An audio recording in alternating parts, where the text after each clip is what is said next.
let's address the fundamental question. Why do leftists in America, living in the most prosperous capitalist nation in history, built on Christian principles, support socialism and align with Islam? The answer is indoctrination, pure and simple.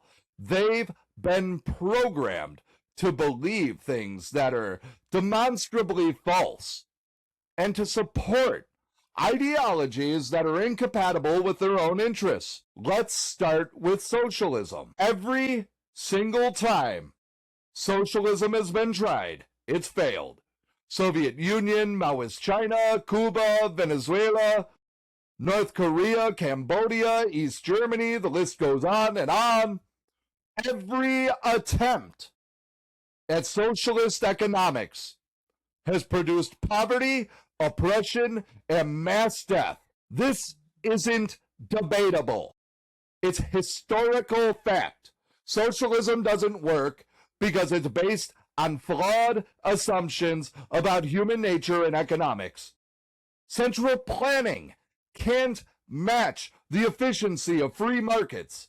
Collective ownership destroys individual incentive. Confiscatory taxation kills economic growth.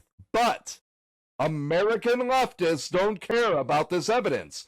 They've been taught that socialism is compassionate and moral, while capitalism is greedy and exploitive. They've been taught that socialist failures were just implementation problems, not inherent flaws in the system. They've been taught that America needs socialism despite all the evidence that capitalism has produced unprecedented prosperity. This is indoctrination defeating evidence.